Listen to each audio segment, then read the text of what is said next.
Hi friends, Mallu serious സ്റ്റോറീസിലേക്ക് സ്വാഗതം. അപ്പോൾ നമുക്ക് ഇന്നത്തെ പത്രം മാറ്റി നോക്കി നോക്കാം കേട്ടോ. അപ്പോൾ ആദ്യം തന്നെ നമ്മുടെ പോലീസ് സ്റ്റേഷനാണ് കാണിക്കുന്നത്. അപ്പോൾ സച്ചി ഇങ്ങനെ ഇരുന്ന് എന്തോ ചെയ്തുകൊണ്ടിരിക്കുന്നുണ്ട്. അതിൻ്റെ ഇടയ്ക്ക് നമ്മുടെ സക്രിയ ഉണ്ടല്ലോ, സക്രിയ സാറ് വന്നിട്ടുണ്ട്.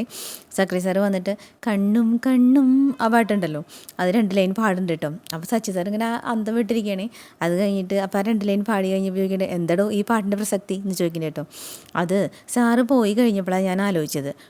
നമ്മുടെ പോലീസ് വാഹനത്തിൽ പോകുമ്പോൾ പ്രോട്ടോക്കോൾ അനുസരിച്ച് സാറ് മുമ്പിലും അവർ പിന്നിലാണല്ലോ ഇരിക്കേണ്ടത്. സെയിം മേഡം അവനും പിന്നിലാണ്. അപ്പോൾ അവിടെ ബാക്ക് സീറ്റിൽ പിന്നിലിരുന്നുകൊണ്ട് അവർ രണ്ടാളും കണ്ണും കൈ മാറിയോ എന്നാണ് എൻ്റെ ചോദ്യം എന്ന് ചോദിക്കുന്നുണ്ട് കേട്ടോ സക്രിയ.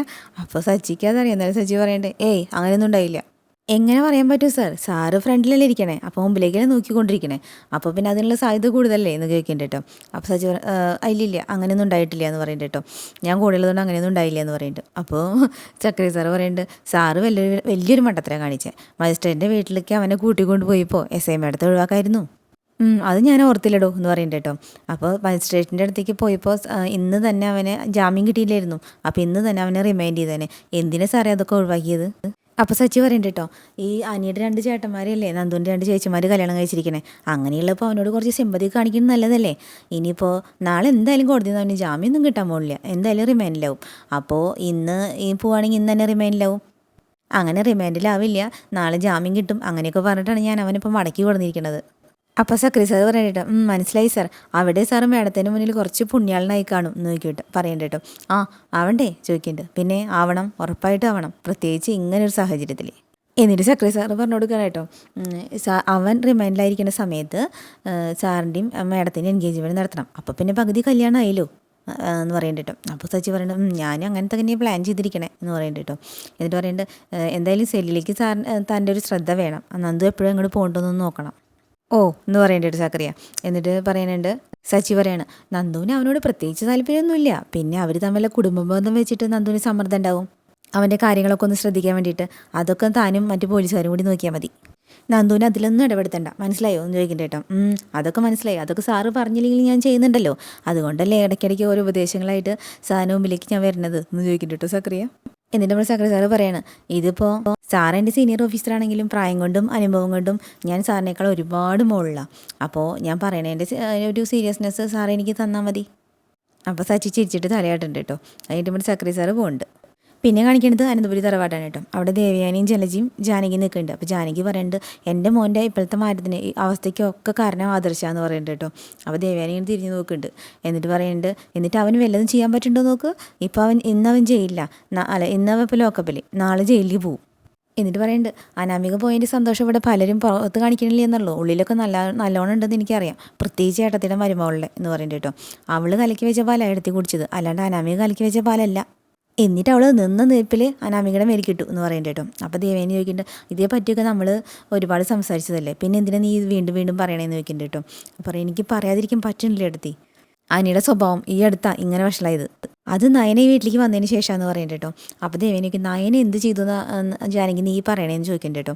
അപ്പോൾ ജലജ പറയാണ് എന്ത് ചെയ്തു എന്നോ, അവൾ ഈ വീട്ടിലേക്ക് വന്നതിന് ശേഷമല്ലേ നന്ദുവിനെ എനിക്ക് കാണേണ്ടി വന്നത്, അതിനുശേഷമല്ലേ അവർ തമ്മിൽ എടുക്കാൻ തുടങ്ങിയത് എന്ന് ചോദിക്കുന്നുണ്ട് കേട്ടോ. അപ്പോൾ ജാനകി പറയുന്നത് എന്ത് പറഞ്ഞിട്ടും കാര്യമില്ല ജലജ, എന്ത് പറഞ്ഞാലും ഇടത്തിൻ്റെ തലയ്ക്ക് കയറില്ല എന്ന് പറയുന്നുണ്ട് കേട്ടോ. അപ്പോൾ ദേവയാനി പറയുന്നുണ്ട് അനി പുറത്തിറങ്ങേണ്ടത് നിന്നെ പോലെ നിൽക്കുക, അതിന് എൻ്റെ ആവശ്യമാണ്, അതിനുവേണ്ടി ഞാൻ എന്തും ചെയ്യുമെന്ന് പറയുന്നുണ്ട് കേട്ടോ. അപ്പോൾ പറയുന്നുണ്ട് എന്ന് പറഞ്ഞിട്ട് ഇടത്തി ഇവിടെ ഇരുന്ന ഇതിൻ്റെ ഉള്ളിൽ ഇരുന്ന കാര്യങ്ങളൊക്കെ നടക്കുമോ എന്ന് ചോദിക്കുന്നുണ്ട് ജലജ. അച്ഛനോട് ഇല്ലാത്ത സമയം, അല്ലെങ്കിൽ അച്ഛനെ കൊണ്ടെങ്കിലും പറയിക്കായിരുന്നു. എന്നിട്ട് ജലജ പറയുന്നുണ്ട് ആദർശിന് അതിന് ജീവനാന്നൊക്കെ പറയുന്നുണ്ട്, പക്ഷേ അവ അതിനനുസരിച്ച് കാര്യങ്ങളൊന്നും ചെയ്യണില്ല എന്നാ എൻ്റെ ഒരു സംശയം എന്ന് പറയുന്നുണ്ട് കേട്ടോ. അതിന് എങ്ങനെ നീക്കാനാ, അതെന്തെങ്കിലും തുടങ്ങി കഴിഞ്ഞാൽ അതിന് തടസ്സം നീക്കാൻ ഇവിടെ കുറേ ആൾക്കാരുണ്ടല്ലോ. അപ്പോൾ ദേവേനി ദേഷ്യപ്പെടുന്നുണ്ട് കേട്ടോ. നീ പറഞ്ഞ് നയനമോൾ വെറുതെ കുറ്റക്കാരിയാക്കരുത് എന്ന് പറയുന്നുണ്ട് കേട്ടോ. എന്നിട്ട് പറയുന്നുണ്ട് അനി ലോക്കപ്പിൽ കിടക്കുന്നത് അവൾക്ക് സന്തോഷമാണെന്നാണോ നിൻ്റെ വിചാരം എന്ന് ചോദിക്കുന്നുണ്ട് കേട്ടോ. അപ്പോൾ ജാനകി പറയുന്നുണ്ട് അവൾക്ക് സന്തോഷമായിരിക്കും, അവൾക്ക് അവളുടെ കാര്യത്തെ മാത്രമേ ചിന്തയുള്ളൂ എന്ന് പറയുന്നുണ്ട്.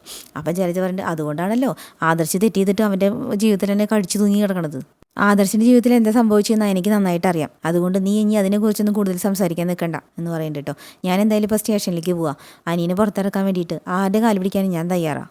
അപ്പോൾ ജലജ പറയുന്നുണ്ട് കേട്ടോ ആരുടെ കാല് പിടിച്ചിട്ടും കാര്യമില്ല, എനിക്ക് ജാമ്യം കിട്ടണമെങ്കിൽ അനാമികയും വീട്ടുകാരും തന്നെ കനിയണം, തൽക്കാലം അവരനിയുടെ കാര്യത്തിൽ അങ്ങനെ കാണിക്കുന്നു എനിക്ക് തോന്നണില്ല എന്ന് പറയുന്നുണ്ട് കേട്ടോ.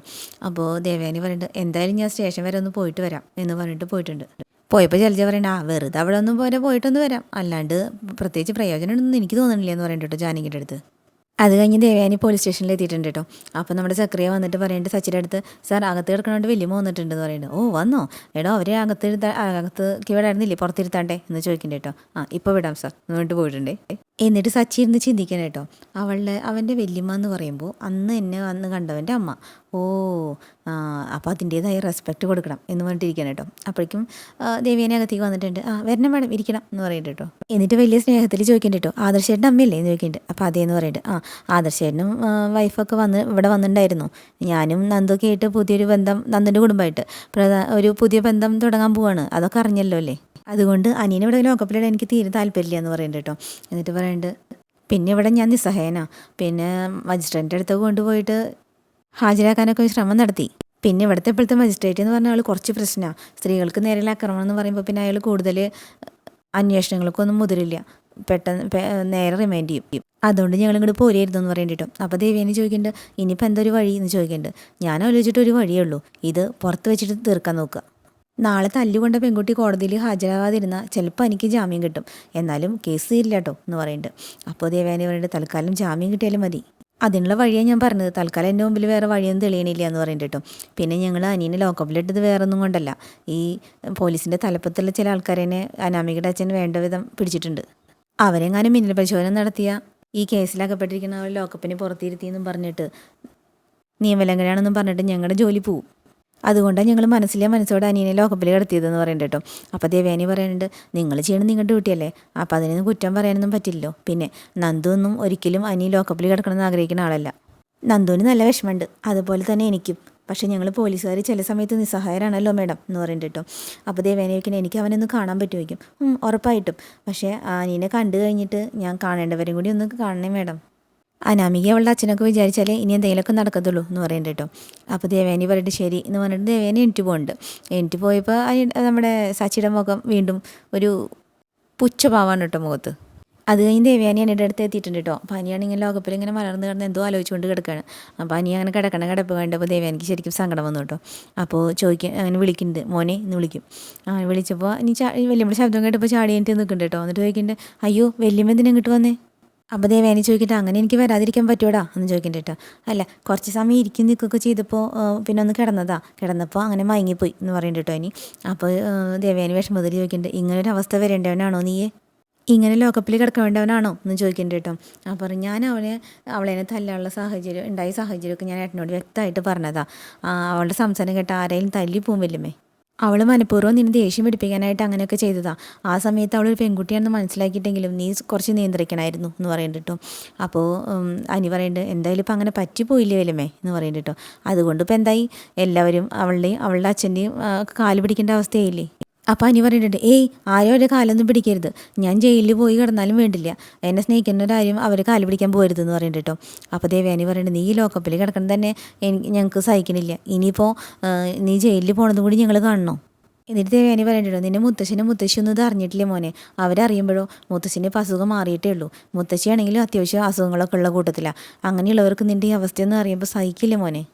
അപ്പോൾ അനി പറയുന്നുണ്ട് കേട്ടോ, അവളുടെ അച്ഛൻ്റെ കണ്ണ് മുഴുവൻ സ്വത്തിലാണ്, ഇവിടെ വലിയൊരു ബാർഗനിങ് നടക്കാൻ വരെ ചാൻസ് ഉണ്ടെന്ന് പറയുന്നുണ്ട്. അപ്പോൾ ദേവയാനി പറഞ്ഞാൽ അത് എന്തെങ്കിലും ആയിക്കോട്ടെ, നാളെ കോടതിയിൽ ചെല്ലുമ്പോൾ നിനക്ക് ജാമ്യം കിട്ടണം, അതിന് എന്നെക്കൊണ്ട് എന്തൊക്കെ ചെയ്യാൻ പറ്റുമോ അതൊക്കെ ഞാൻ ചെയ്തിരിക്കും. എന്നിട്ട് ദേവയാനി ചോദിക്കുന്നു, നീ വല്ലതും കഴിച്ചായിരുന്നു എന്ന് ചോദിക്കുന്നുണ്ട് കേട്ടോ. അപ്പോൾ അവന് ഫുഡൊക്കെ സമയം കിട്ടുന്നുണ്ട്, പിന്നെ നന്ദുണ്ടല്ലോ ഇവിടെ എന്ന് പറയുന്നുണ്ട് കേട്ടോ. ഇനി അപ്പോൾ എൻ്റെ CI കുഴപ്പക്കാരനെന്നല്ല, നന്ദുവിനെ പെണ്ണാലോചിച്ചുകൊണ്ട് അയാൾ സാധാരണ പോലീസുകാർ സംസാരിക്കണ പോലെ ഒന്നല്ല സംസാരിക്കണത്. പറഞ്ഞത് അത്ര ഇഷ്ടമായിട്ടൊന്നുമില്ല എനിക്ക്.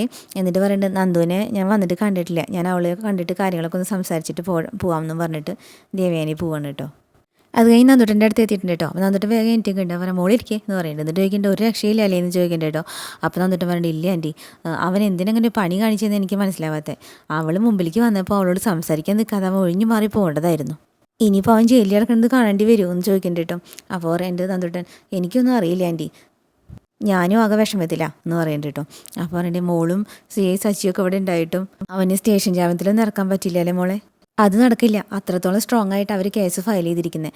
അതുമാത്രമല്ല, മുകളിൽ നിന്നൊക്കെ സച്ചി സാറെ വിളിച്ച് പറയണമെന്നൊക്കെ പറയണേ, അത് എത്ര കൊണ്ട് സത്യം ഉണ്ടെന്നറിയില്ല. അപ്പോൾ ദേവയാനി പറയുന്നുണ്ട് കേട്ടോ, അതൊക്കെ സംഭവിച്ചിട്ടുണ്ടായിരിക്കും മോളെ, അല്ലാണ്ട് സച്ചി എന്തിനാ കള്ളം പറയുന്നത്, ഏത് രീതിയിലായാലും അനിയനെ പൂട്ടാനാ അനാമിക അവളുടെ അച്ഛനൊക്കെ നോക്കുന്നത്. സാരമില്ല, ഞാനും ചിലതൊക്കെ തീരുമാനിച്ചിട്ടുണ്ട് എന്ന് പറഞ്ഞിട്ട് നന്ദൂട്ടൻ. ലോകം മുഴുവൻ നടന്നിട്ട് കടം വാങ്ങിയിരിക്കുക അവളുടെ അച്ഛൻ. ഞാൻ അവരുടെ നിന്ന് ആരുടെയെങ്കിലും ഞാൻ പരാതി എഴുതി മേടിക്കും, എന്നിട്ടേ അവൻ ഇങ്ങോട്ട് കൊണ്ടുവരും. അതുകൊണ്ടായില്ലോ മോളെ, അതിന് എങ്ങനെയും ജയിലിൽ പോകാതെ നോക്കണം എന്ന് പറയണ്ട കേട്ടോ. അപ്പോൾ നമ്മുടെ നന്ദൂട്ടൻ പറയണ്ട, അതിന് ഈ പരാതി കൊടുത്തവർ എന്നെ വിചാരിക്കണം. അവർ പരാതി പിൻവലിച്ചാൽ മാത്രമേ നമുക്ക് എന്തെങ്കിലും ചെയ്യാൻ പറ്റൂ, അല്ലെങ്കിൽ നാളെ കോടതിയിൽ പോകേണ്ടി വരും. കോടതിയിൽ പോയി കഴിഞ്ഞാൽ ജാമ്യം കിട്ടേണ്ട കാര്യം കഷ്ടിയാണ് എന്ന് പറയുന്നുണ്ട് കേട്ടോ നന്ദൂട്ടൻ. അപ്പോൾ പറയുന്നുണ്ട്, ഞാൻ എന്തെങ്കിലും ചെയ്യാൻ പറ്റുമോ നോക്കട്ടെ മോളെ.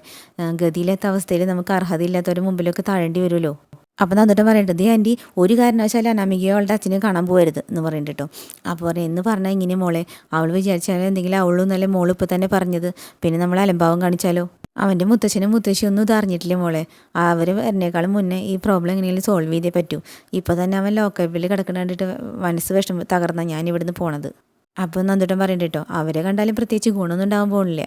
ഞാൻ എന്തായാലും നോക്കട്ടെ മോളെ എന്ന് പറയുന്നുണ്ട് കേട്ടോ. ഇനിയിപ്പോൾ അവർക്ക് എന്തെങ്കിലും പൈസ കൊടുക്കേണ്ടി വന്നാലും അത് കൊടുക്കാനും ഞാൻ തയ്യാറാണ്. എന്തായാലും ലോക്കപ്പിൽ കിടന്നാൽ ഇനി ജയിലിലേക്ക് പോകരുത്. അനന്തപുരി തറവാട്ടിൽ ഒരാണുങ്ങൾക്കും ഈ ഒരു ഗതി വന്നിട്ടില്ല. അതിനർഹതയുള്ള അബിക്ക് പോലും ആ ഒരു ഗതി വന്നിട്ടില്ല. എന്തായാലും ഞാൻ പോയിട്ട് വിളിക്കാം മോളെ എന്നും പറഞ്ഞിട്ട് ദേവയാനി പോയിട്ടുണ്ട്. അത് കഴിഞ്ഞിട്ട് ദേവയാനി നേരെ അനാമികയുടെ വീട്ടിലേക്ക് പോയിട്ടുണ്ട് കേട്ടോ. അപ്പോൾ കണ്ടപ്പോൾ രേവതി വന്നിട്ട് ചോദിക്കുന്നുണ്ട്, ആരെയും വന്നത്, എന്താ വേണ്ടത് എന്ന് ചോദിക്കുന്നുണ്ട് കേട്ടോ. അപ്പോൾ ദേവയാനി പറയുന്നുണ്ട്, എനിക്ക് നിങ്ങളോടൊക്കെ ഒന്ന് സംസാരിക്കണം. അപ്പോഴേക്കും വേണു അനാമികയൊക്കെ വന്നിട്ടുണ്ട് കേട്ടോ. അപ്പോൾ ആരെയും വന്നിരിക്കണമെന്ന് നോക്കി എന്ന് പറയുന്നുണ്ട് കേട്ടോ രേവതി. അപ്പോൾ വേണു ചോദിക്കുന്നുണ്ട്, ആരും ഇങ്ങോട്ട് ക്ഷണിച്ചില്ലല്ലോ, പിന്നെ എന്തിനാ വന്നത് എന്ന് ചോദിക്കുന്നുണ്ട് കേട്ടോ. അപ്പോൾ ദേവയാനി വല്ലാണ്ടായി.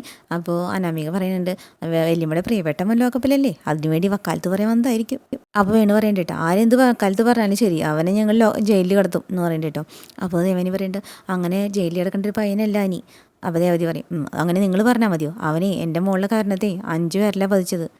ആ കവളത്ത് പാട് മാഞ്ഞു പോയാലും വേണ്ടില്ല, അനിയെന്ന് പറഞ്ഞ പയ്യനെ ഞങ്ങളുടെ മനസ്സിലാക്കിയ പാട് ഒരു കാലത്തും മാഞ്ഞു പോയില്ല എന്ന് പറഞ്ഞിട്ട് കേട്ടോ. അപ്പോൾ ദേവേനി പറയുന്നുണ്ട്, അവനെ രക്ഷിക്കാൻ, എൻ്റെ കുഞ്ഞിനെ രക്ഷിക്കാൻ വേണ്ടിയിട്ട് എന്ത് കോംപ്രമൈസിനും ഞാൻ തയ്യാറാണ്. കോംപ്രമൈസ് എന്ന് കേട്ടപ്പോൾ വേണു രേവതിയും പരസ്പരം നോക്കുന്നുണ്ട് കേട്ടോ.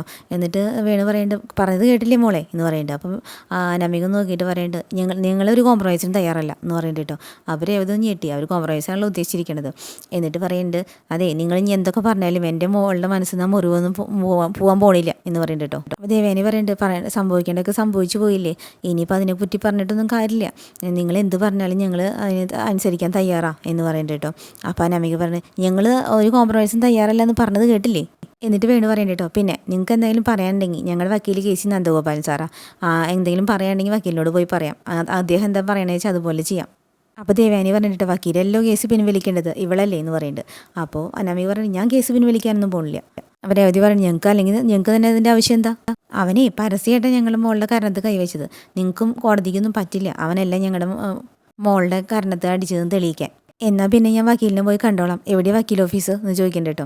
അപ്പോൾ വേണു അഹങ്കാരം കൊണ്ട് പറയുന്നുണ്ട്, പിന്നെ ഇനിയിപ്പോൾ അതും ഞങ്ങൾ തന്നെ പറഞ്ഞു തരണോ, കേസി നന്ദഗോപാലൻ സാറിന് എല്ലാവർക്കും അറിയാം, കണ്ടുപിടിച്ച് പോകാൻ നോക്ക്. അപ്പോൾ ദേവേനൊന്നും മിണ്ടാതെ ഇറങ്ങിയിട്ടോ. അപ്പോൾ വേണു ചിരിച്ചിട്ട് പറയുന്നുണ്ട്, കണ്ടില്ലേ മോളെ, ഓരോരുത്തർ തേടി വന്നുകൊണ്ടിരിക്കണത്, നമ്മൾ വിചാരിച്ച പോലെ തന്നെ കാര്യങ്ങൾ നടക്കുമെന്ന് പറയുന്നുണ്ട്. അപ്പോൾ രേവതി ചോദിക്കുന്നുണ്ട്, നന്ദഗോപാലൻ സാറിനെ വിളിച്ചിട്ട് പറയണ്ടേ കാര്യങ്ങളെന്ന് ചോദിക്കുന്നുണ്ട്. ഞാനിപ്പോൾ തന്നെ അയാളെ വിളിച്ച് പറഞ്ഞേക്കാം, അനന്തപുരിയിലെ മൂത്ത മരുമോൾ അങ്ങോട്ട് വരുന്നുണ്ടെന്ന്. ഇവർ ചെല്ലേക്കാളും മുന്നേ ഇവരോട് എന്തൊക്കെ പറയണമെന്ന് അയാളൊന്ന് പ്രിപ്പയർ ചെയ്തോട്ടെ എന്ന് പറയുന്നുണ്ട് കേട്ടോ. അപ്പോൾ അനാമിക പറയണ്ടേ, എനിക്കറിയായിരുന്നു ഇവരെന്നെ തേടി വരുന്നു, ഞാൻ പറഞ്ഞില്ലേ അവൻ്റെ അമ്മയെക്കാളും അവനെ സ്നേഹിക്കേണ്ടത് ഇത് ഇവരാ. ആദ്യം എനിക്കൊപ്പം നിന്നിട്ട് പിന്നെ സ്വന്തം മരുമകളെ സ്നേഹിച്ചു അവൻ്റെ വല്യമ്മ എന്ന് പറഞ്ഞിട്ട് ദേഷ്യത്തിൽ നിൽക്കണം അനാമിക. അങ്ങനെ നിൽക്കണം അനാമികനെ കാണിച്ചിട്ടാണ് കേട്ടോ ഇന്നത്തെ നമ്മുടെ എപ്പിസോഡ് അവസാനിപ്പിച്ചിട്ടുള്ളത്. അപ്പോൾ നാളത്തെ എപ്പിസോഡായിട്ട് നാളെ വീണ്ടും വരാം കേട്ടോ. അപ്പോൾ ഓക്കെ, ബൈ.